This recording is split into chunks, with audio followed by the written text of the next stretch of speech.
Thân chào cả nhà, không nên xem chùa đâu đó. Nhớ đăng ký, like, comment để ủng hộ team nha. Trong 1 giờ cao điểm của một buổi sáng bình thường, tôi gặp Sambi ở ga tàu điện ngầm. Mọi người la hét và chạy trốn. Đám người đông đúc bị Sambi đuổi theo cắn cổ. Tôi bị mắc kẹt trong nhà vệ sinh, trên miệng không dám phát ra bất kỳ âm thanh nào. Ngoài tấm cửa mỏng là một con quái vật thây ma dính đầy máu thịt. Nó cào cấu vào cửa. Tiếng gầm của nó vang gần bên tai. Hôm nay là ngày đầu tiên đi làm của tôi, nhưng thật xui xẻo. Chặn tàu điện ngầm, tôi cảm thấy đau bụng. Chỉ có thể mạo hiểm đến muộn và đi thẳng vào nhà vệ sinh. Vừa ngồi xổm xuống, bên tai mơ hồ truyền đến tiếng hét đáng sợ. Tôi đã rất sợ hãi. Bên ngoài mơ hồ truyền đến tiếng đám đông liên tục chạy trốn. Sáng sớm mà có người đánh nhau ở ga tàu điện ngầm. Trong lòng tôi thì thầm, nhanh chóng giải quyết được nhu cầu sinh lý của mình. Đeo túi trên lưng đi rửa tay. Tôi ra khỏi nhà vệ sinh. Vừa đi ra ngoài liền thấy một người đàn ông bị đè trên mặt đất. Anh ta bị đè bên dưới, cổ bị cắn chảy rất nhiều máu. Anh ta đang la hét, đang co giật. Tôi đổ mồ hôi lạnh, bước chân quay trở lại nhà vệ sinh. Đôi tay run rẩy đóng cửa nhà vệ sinh. Bên ngoài sao vậy? Là giết người sao? Hai cô gái trong nhà vệ sinh vừa rửa tay xong nhìn tôi. Giọng tôi run rẩy. Đừng nói chuyện. Có Sambi. Lời vừa nói ra, tiếng xả nước vang lên. Ngay sau đó ngoài cửa lập tức chuyển đến đập cửa. Âm thanh cào cửa vang lên, tôi sợ chết khiếp. Cả người dựa vào cửa. Hai cô gái kia, một người chạy đến chặn cửa. Một người khác ngay lập tức hai người khác trong nhà vệ sinh đừng phát ra tiếng động. Đừng có tới đây. Giúp với, người đàn ông bên chỗ nhà vệ sinh lên một tiếng hét chói tai. Không biết bao lâu sau, chúng ngừng ăn. Rất nhanh tiếng bước chân bên ngoài biến mất. Chúng đi tìm những tiếng hét khác ở xa. Tôi cẩn thận mở một khe cửa. Mở video của điện thoại di động, kiểm tra xem gần đó còn thấy ma không. Sau khi ghi hình, tôi đã kiểm tra video. Gần đây đã thay đổi điện thoại mới. Video ghi lại của nhiên rõ ràng hơn. Mọi người mua cái mới, cái cũ đều xử lý như thế nào? Cái máy Huawei Mate 6 Shizou Pro của tôi tìm chuyển đến nhà để tái chế rồi. Được 4.600 tiền, nhà họ giá cả hợp lý. Gửi tiền nhanh và dứt khoát. Bây giờ chuyển không chỉ nhận điện thoại di động, ngay cả các thiết bị máy tính như các đồ họa máy chủ. Ngoài ra còn có các mặt hàng xa xỉ như túi Envy và đồng hồ có thể tái chế.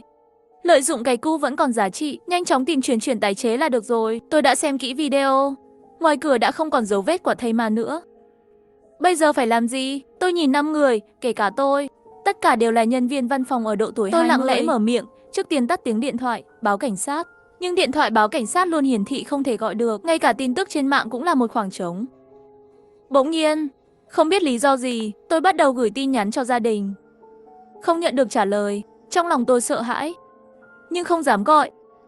Mọi người yên lặng trong nhà vệ sinh. Không ai biết phải làm gì cả. Lúc này bên ngoài truyền đến âm thanh nhỏ. Là nhà vệ sinh nam bên kia. Tôi vội vàng dựa vào khe cửa, lắng nghe. Rồi tôi nghe thấy tiếng nôn khan. Âm thanh rất nhỏ, đi thôi, bọn quái vật không còn nữa. Là người sống sót trong nhà vệ sinh nam, không thể ở lại đây nữa. Mọi người nhất trí quyết định ra ngoài xem tình hình. Không có vũ khí trong nhà vệ sinh nữ, nên lấy cái gì cũng được. Tôi lấy cây lau nhà, có người lấy cây lau bồn cầu. Tôi cẩn thận mở cửa. Tôi đi trước. Có những dấu chân máu lộn xộn trên sàn nhà. Cách đó không xa còn có một vũng máu dinh dính. Tôi đã quyết định rồi. Cẩn thận đi qua. 4 cô gái phía sau nhẹ nhàng đi theo sau. Khi đi ngang qua phía nhà vệ sinh tôi nhìn cẩn thận. Ở cửa có một người đang nằm. Hắn nằm trong máu. Cơ thể bị gặm chỗ này cắn chỗ kia. Đây là hình ảnh địa ngục nhân gian như thế nào? Tôi cố gắng nuốt nước bọt để bản thân không nôn ra. Trong 1 giờ cao điểm của một buổi sáng bình thường, tôi gặp một thây ma ở ga tàu điện ngầm. Mọi người la hét, đẩy nhau và chạy trốn. Tôi bị mắc kẹt trong nhà vệ sinh, trên miệng không dám phát ra bất kỳ âm thanh nào. Phía sau tôi có tiếng nôn mửa. Cảnh tượng khủng khiếp này khiến họ sợ hãi. Có 2 người lập tức rút lui. Họ quyết định ở lại chờ cứu hộ. 2 người còn lại quyết định cùng tôi ra ngoài cùng nhau. Họ rất quyết tâm, mong muốn nhất định phải về nhà. Trong ga tàu điện ngầm rất yên tĩnh. Hầu hết mọi người, với sự hỗn loạn ban đầu, thoát khỏi tàu điện ngầm. Chúng tôi cẩn thận đi dựa vào tường. Lúc này, tôi thấy một xác sông ở trung tâm dịch vụ. Nó lắc lư đến chỗ chúng tôi. Tôi nắm chặt cây lau nhà trên tay. Cô gái tóc ngắn bên cạnh thì thầm, nó không chạy nhanh đâu. Chúng ta nhanh chóng đi thôi. Cô gái tóc ngắn chính là người đã chặn cửa với tôi trước đó. Chúng tôi sắp hành động. Lúc này phía bên kia của trung tâm dịch vụ, bỗng nhiên có tiếng kêu thảm thiết. Da đầu tôi ngửa ra, nhìn thấy con Sambi đó chạy về hướng phát ra âm thanh và cố gắng chạy qua đó. Tốc độ không chậm chút nào.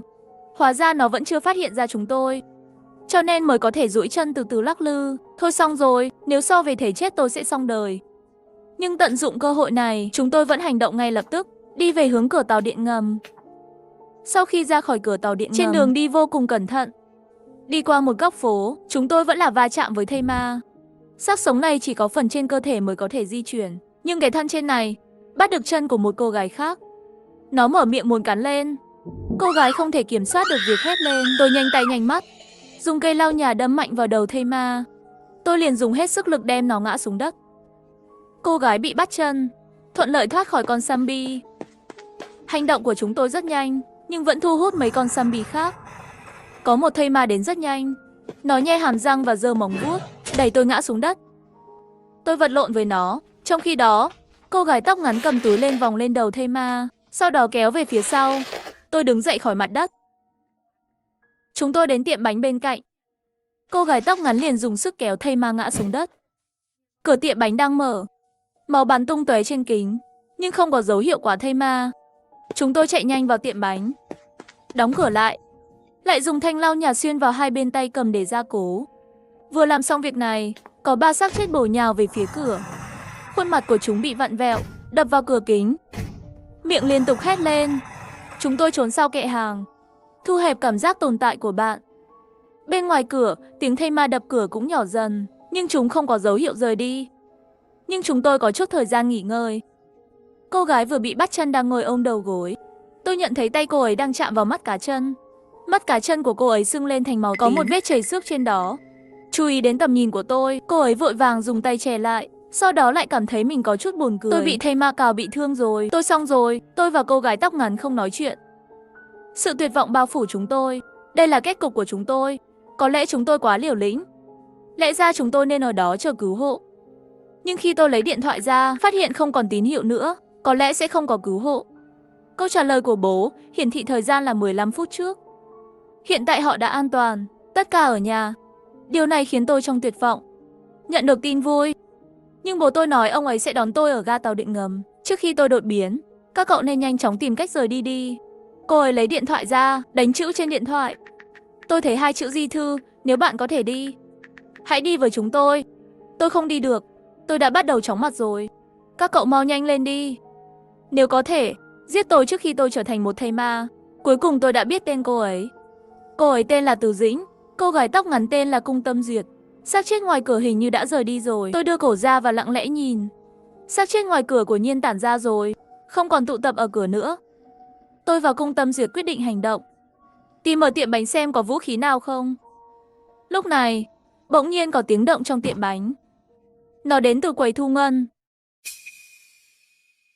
Trong một giờ cao điểm của một buổi sáng bình thường, khi tôi ngồi xổm trong nhà vệ sinh ở ga tàu điện ngầm, bên ngoài bùng phát dịch bệnh thây ma. Tôi và 2 cô gái tôi gặp trong nhà vệ sinh thoát khỏi trạm tàu điện ngầm. Không ngờ một trong những cô gái bị zombie cào vào chân. Ở quầy thanh toán bên trong tiệm bánh, bỗng nhiên có tiếng động. Tôi giật mình. Tủ trưng bày bên kia quầy thu ngân đầy máu. Chẳng lẽ trong đó có một con thây ma? Tôi nín thở. Tôi thấy một con dao cắt bánh mì cách đó không xa, bị những chiếc bánh rơi xuống đè chúng. Bỗng nhiên, một ý nghĩ táo bạo lóe lên trong đầu tôi. Tôi duỗi tay ra trước, cầm dao vào tay.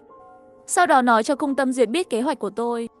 Cô ấy ngạc nhiên và kinh ngạc nhìn tôi. Thực ra trong lòng tôi cũng rất bối rối. Nhưng đây là điều đáng tin cậy nhất hiện nay, một phương pháp khả thi. Tôi cẩn thận đi đến quầy thu ngân. Bên trong quầy thu ngân của Nhiên có một con thây ma. Nó nằm đó, bị gãy chân. Tôi gật đầu với Cung Tâm Duyệt. Cung Tâm Duyệt cũng chậm rãi đi tới. Tôi thì thầm với cô ấy, phân bụng của nó được bảo quản tốt. Chắc là đủ cho chúng ta dùng rồi. Được, cứ làm vậy đi. Không có vấn đề gì, đây cũng là một cơ hội. Tôi tìm thấy thêm vài vũ khí sắc bén ở quầy thu ngân. Trước khi làm, chúng tôi đeo găng tay và khẩu trang dùng một lần được tìm thấy tại quầy thanh toán. Cung Tâm Nguyệt luôn chú ý đến tình hình của Tử Dĩnh. Hình như cô ấy không chịu nổi nữa. Chúng ta phải nhanh lên. Trái tim tôi chịu đựng, dùng sức dùng dao trái cây đâm vào huyệt thái dương của thây ma. Đầu thây ma lập tức không có động tĩnh. Chúng tôi chịu đựng cơn buồn nôn và cắt bụng thây ma ra. Sau đó đem thịt và máu thối rữa tự bôi lên mình. Chúng tôi bôi lên lưng và tóc của nhau, đều cố gắng không nôn ra. Khi chúng tôi tê liệt vì mùi hôi thối, Từ Dĩnh biến dị rồi, một đôi mắt vô hồn nhìn về phía chúng tôi. Nhưng thay đổi xảy ra. Bên ngoài bỗng nhiên có tiếng nhạc lớn. Tất cả thây ma đều bắt đầu kích động. Có những người sống sót đang hành động. Xác sống lang thang bên ngoài tiệm bánh đã biến mất. Bên ngoài tiệm bánh có mấy bóng người chạy qua. Từ Dĩnh đã từ bỏ 2 con mồi là chúng tôi rồi. Cô ấy đập mạnh vào cửa kính. Tôi và Cung Tân Nguyệt tự kiểm tra một chút. Cầm lấy dao và bắt đầu hành động. Chúng tôi nhẹ nhàng đi đến bên cạnh Từ Dĩnh. Cô ấy vẫn đập vào cửa kính, không hề để ý. Tôi cầm con dao trong tay, đâm mạnh vào thái dương của cô ấy. Xin lỗi, sau đó rất thuận lợi. Tôi và Cung Tâm Duyệt chạy một mạch ra đường. Xe tắc nghẽn bị chặn. Xe va chạm bốc khói đen. Bên ngoài không có người sống. Máu văng khắp nơi. Ngoài ra còn có những thây ma lang thang. Ngày càng có nhiều thây ma chạy về phía này. Tôi không thể lộn xộn. Bây giờ là lúc diễn xuất. Tôi học theo thây ma bơ phờ lắc lư thân thể. Có thây ma đi qua bên cạnh tôi. Nó quay đầu lại là nhìn tôi. Nó giống như đang ngửi người tôi. Tôi không dám thở, không dám dừng bước. Cũng may là không có nguy hiểm. Nó không phát hiện ra tôi. Tôi và Cung Tâm Duyệt đã trải qua khoảnh khắc sinh tử này. Đi ngã tư tiếp theo. Tôi đi về phía bên phải. Chúng tôi không còn cùng đường nữa. Tầm nhìn của chúng tôi đối diện nhau. Chuyện. Đối với nhau đều chỉ có đầy sự chúc phúc. Tôi bắt đầu lên đường một mình. Đi trên con đường quen thuộc và xa lạ. Tôi cẩn thận nhìn xung quanh. Một chiếc xe buýt nhỏ đã thu hút sự chú ý của tôi. Cửa sổ đóng rèm lại. Mặc dù tôi không nhìn thấy tình hình bên trong, nhưng tôi có thể cảm thấy ai đó trong xe đang nhìn tôi. Bỗng nhiên có tiếng còi xe phía trước. Ngay sau đó là âm thanh hỗn loạn. Xác sống như ác quỷ bị đánh thức. Chúng điên cuồng chạy về phía đó. Một số thây ma suýt nữa đâm tôi từ phía sau. Tôi không dám dừng bước, cũng không dám tự ý đổi hướng. Cuối cùng tôi cũng nhìn thấy người đó. Người anh ta đầy máu. Rõ ràng là bôi máu thịt thây ma. Làm sao có thể như vậy? Trong lúc nhất thời tôi như rơi vào hầm băng. Khi ngày tận thế đến, tôi chạy ra khỏi ga tàu điện ngầm, đi trên một con đường nguy hiểm để về nhà. Người đàn ông đứng trên giá đỡ, cả người run rẩy, cứu tôi với. Tôi không muốn chết. Giọng anh ấy còn trẻ, nhưng không ai cứu được anh ấy. Có lẽ tôi cũng sẽ chết trên đường về nhà. Khi giá đỡ bị thây ma bên dưới kéo xuống, tôi không dám nhìn nữa, di chuyển cơ thể cứng đờ ra khỏi đây. Người đó đã bôi máu thịt thây ma rồi. Tại sao lại bị thây ma tấn công? Chẳng lẽ là anh ấy vô tình tông vào xe bên đường? Chuông báo động vang lên làm Sambi chú ý. Hay là anh ấy vô tình bị thây ma đâm trúng, khiến anh ấy đâm vào một chiếc xe bên đường, sau đó bị thây ma phát hiện. Ý nghĩ đó làm tôi toát mồ hôi lạnh. Băng qua một con đường, cuối cùng tôi cũng nhìn thấy cánh cửa quen thuộc. Cửa khu tôi sống, tôi thấy một bóng người cao lớn. Là bảo vệ. Lúc này đã không thể nhận ra hắn. Tôi vòng qua anh ta và đi vào khu phố. Sau khi vào khu một cách thuận lợi, tôi cũng không dám thả lỏng. Bỗng nhiên tôi thấy cách đó không xa, một con chó đang cúi đầu gặm thây ma. Không, đó là một con chó Sambi. Trong lòng tôi cảm thấy không ổn, chuẩn bị quay đi. Nhưng nó đã phát hiện tôi rồi. Đôi mắt đỏ như màu đó khóa chặt tôi lại. Tôi chỉ có một ý nghĩ, chạy. Và vì sự chạy trốn của tôi thu hút sự chú ý của các thây ma khác, tôi chạy về phía văn phòng bất động sản gần nhất. Con chó thây ma đuổi theo không ngừng. Tôi nhanh chóng chạy vào, đóng cửa lại đẩy chiếc bàn ở bên cạnh chặn cửa lại. Trong văn phòng có một con thây ma. Hắn gầm gừ nhìn tôi. Tôi chạy tới, giơ dao lên và đâm thật mạnh. Nhìn thi thể của người quản lý tài sản trên mặt đất, trong lòng tôi có những nỗi khổ vô tận. Lật qua danh sách trò chuyện, nhưng không có ai để nói chuyện. Trong đời thực, ngày càng ít người muốn dành thời gian lắng nghe suy nghĩ của bạn. Nhưng trên ứng dụng Soul lại thật dễ dàng để gặp một người thực sự hiểu bạn. Bởi vì Soul sẽ dựa trên các bài kiểm tra tính cách và nhãn hiệu quan tâm, giúp bạn tìm thấy linh hồn nói chuyện phù hợp, sở thích tương tự, cảm nhận. Họ càng hiểu bạn hơn, cho nên nói chuyện với bạn tốt hơn. Mỗi khoảnh khắc bạn gửi cũng có thể nhận được rất nhiều câu trả lời ấm áp. Muốn gặp người hiểu bạn thì lên Soul tìm kiếm đi. Lúc này ngoài cửa cũng truyền đến tiếng gầm của chó thây ma và tiếng đâm vào cửa. Tôi bắt đầu tìm lối thoát. Có tiếng động từ hướng tủ hồ sơ. Tủ hồ sơ đầy máu. Trên mặt đất là một Sambi gầm rú yếu ớt. Tôi vừa bình tĩnh lại, chuẩn bị đâm dao vào đầu xác chết. Cửa tủ hồ sơ mở ra. Tôi là người. Một người đàn ông trẻ cầm túi đeo vai xuất hiện trước mắt tôi. Anh ta nhìn thấy tôi dính đầy máu và giật mình. Nhưng đây là trường hợp khẩn cấp, không phải là lúc rảnh để nói chuyện với anh ta. Cậu cứ trốn ở đây, hay là đi cùng tôi? Người đó nhanh chóng phản ứng lại. Tôi sẽ đi với cô. Chúng tôi kéo một xác chết vào nhà vệ sinh, nhanh chóng phá vỡ bụng của thây ma. Tôi bôi máu thịt lên người anh ta. Nhà vệ sinh có một cửa sổ nhỏ, có thể dễ dàng vượt qua. Lúc này, bên ngoài đã có tiếng cửa kính vỡ. Tôi và chàng trai cũng thoát được. Tôi đã nói với anh ta kỹ năng đối phó với thây ma. Sau đó chúng tôi tách ra. Cuối cùng tôi cũng đến được tòa nhà nơi nhà tôi ở, nhưng trước cửa có mấy con thây ma ở ngay trước mắt. Tôi hơi lo lắng. Tôi nhớ lúc ở tiệm bánh, âm nhạc bỗng nhiên vang lên. Tôi lấy điện thoại ra, trong lòng có ý tưởng, âm nhạc vang dội vang lên. Xác chết ngoài cửa và ở bên trong bị thu hút sự chú ý rồi rời đi. Tôi nhanh chóng đi vào hành lang. Trong lòng tôi đếm tầng. Một phát leo lên tầng thứ 7. Tình hình có chút không ổn, cửa phòng tầng 7 bị một viên gạch chặn lại. Bên trong có một thây ma đang lang thang. Tôi muốn đá viên gạch ra và đóng cửa lại. Nhưng tôi thấy tay cầm của cửa chống cháy này bị hỏng. Tôi bước nhẹ để tránh nó. Nhưng khi lên đến bậc thang tầng 9, tôi cảm thấy có gì đó không ổn. Phía sau có người đi theo tôi. Khi ngày tận thế giáng xuống, tôi chạy ra khỏi ga tàu điện ngầm, đi trên một con đường nguy hiểm để về nhà. Tôi nắm chặt con dao trong tay, nhìn thở trốn trong góc. Khi bóng người sắp đến gần, tôi mạnh mẽ đâm tới. Là tôi. Tôi đã rất ngạc nhiên khi nhìn thấy khuôn mặt của anh ấy, giật mình. Sao anh lại đi theo tôi? Tôi vốn đã đi rồi, nhưng bên ngoài zombie quá nhiều. Tôi sợ quá. Nhà tôi không ở khu này, tôi không dám ra ngoài. Tôi có thể đến nhà cô vài ngày không? Tôi trực tiếp từ chối anh ta. Xin lỗi, không tiện lắm. Xác sống không biết sẽ kéo dài bao lâu, sống với một người lạ. Không ai biết điều gì sẽ xảy ra. Xin cô đấy. Tôi sẽ đi khi có cơ hội. Khi anh ấy cầu xin tôi nhìn thấy một zombie phía sau anh ta. Cẩn thận. Lời vừa nói ra anh ta liền kéo tôi chắn thay cho anh ta. Tôi bị thây ma tấn công, con dao cũng rơi xuống đất. Tôi đã chống lại con thây ma, cứu tôi. Hắn do dự một chút, nhặt con dao trên mặt đất. Nhưng lúc này trên lầu lại truyền đến tiếng động. Anh ta bị giật mình, không chút do dự chạy xuống. Tôi rơi vào tuyệt vọng. Tay cũng dần dần buông ra. Đúng lúc này, thây ma đột nhiên bị đánh ngã xuống đất. Mặc, là con sao? Đó là giọng của bố tôi. Sao lại là bố? Đây không phải chỗ nói chuyện. Đi lên thôi. Cuối cùng chúng tôi đã đến tầng 15 an toàn. Vừa đến cửa, cửa lập tức mở ra từ bên trong. Thì ra là mẹ tôi luôn canh cửa. Bà ấy dùng mắt mèo nhìn tình hình bên ngoài. Thấy chúng tôi quay lại là có thể mở cửa kịp thời. Chúng tôi có rất nhiều điều để nói. Mẹ tôi muốn ôm tôi, nhưng toàn thân tôi bẩn thỉu thật khó nhìn. Sau khi tôi khử trùng bản thân vào phòng tắm bằng cồn. Cả nhà ngồi cùng nhau rất cảm động. Chúng tôi nói về thảm họa khủng khiếp này. Lúc đó chúng ta nhận được tin nhắn của con không lâu sau đó. Cộng đồng trở nên lộn xộn. Mọi người chen chúc chạy vào hành lang. Khắp nơi đều la hét. Chúng ta cũng có 2 zombie trên tầng này, làm chúng ta sợ chết khiếp. Nhưng sau đó lại thực sự lo lắng cho sự an toàn của con. Bố con vẫn chọn đi tìm con. Và con đường của tôi còn nguy hiểm hơn. Tôi trốn lùi. Thật sự không muốn nhớ lại tình huống thảm khốc trên đường đi đó nữa. Chỉ là có chút lo lắng sau này nên làm gì. Bây giờ điện thoại không có tín hiệu, cũng không có bất kỳ giải cứu nào. Nghĩ đến đây thì tôi phát điên lên. Nhưng may là tôi đã về nhà. Giờ thứ 5 của thảm họa zombie. Tôi đã về đến nhà, nằm thoải mái trên giường. Bùm một tiếng, xác sống đột nhập. Xác sống mở miệng lớn lao về phía tôi. Tôi không thể di chuyển, bị nó cắn. Có tiếng hét bên tai. Hình như còn có tiếng khóc của trẻ con. Tôi đau đầu. Cố mở mắt ra. Mẹ tôi đẩy cửa vào. Bà ấy cầm cốc nước, trong tay còn có thuốc. Mặc con bị cảm và sốt rồi. Nằm xuống đi, tôi không thể động đậy.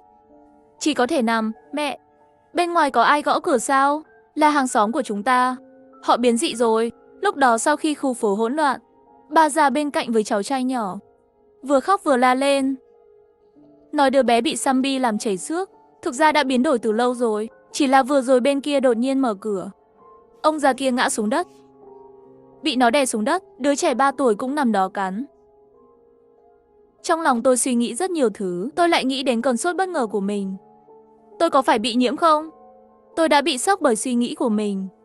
Nhưng điều đó hoàn toàn có thể. Thảm họa này vẫn chưa biết nguyên nhân, không biết nguồn gốc. Tôi đã nói với bố mẹ tôi những gì tôi nghĩ, bảo họ chuẩn bị tâm lý. Bố mẹ tôi trông nghiêm túc, nhưng họ không nói gì cả. Sau khi uống thuốc, tôi nhốt mình trong căn phòng của mình, đến bên cửa sổ, qua khe hở của rèm cửa nhìn xuống lầu. Đột nhiên, tôi nhìn thấy một thây ma không thể nhận ra khuôn mặt, lang thang ở cửa. Túi xách trên người nó rất quen thuộc. Đó là cặp sách của người đàn ông đó. Là anh ta. Tôi thở dài, lại không cảm thấy vui. Ngay lúc này, đầu tôi chóng mặt, nằm trên giường, bất tỉnh. Không biết đã bao lâu, tôi tỉnh rồi. Tôi đang ở đâu? Lúc này một người được trang bị đầy đủ vũ khí bước vào.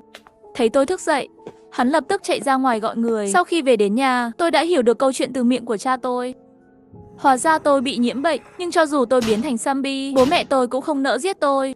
Vì vậy, họ giữ tôi trong phòng, còn thường xuyên nhét một ít thịt vào qua khe cửa. Nguồn cung cấp của họ cũng không đủ, nhưng vẫn không nỡ khi tôi biến thành thây ma đói bụng. Khi bố mẹ không chịu nổi, đất nước cuối cùng đã tiêu diệt được zombie và đã phát triển một loại thuốc đặc hiệu. Bởi vì cơ thể tôi vẫn còn nguyên vẹn, sau khi uống thuốc đặc hiệu, tôi đã trở lại bình thường. Tôi nắm chặt tay bố mẹ.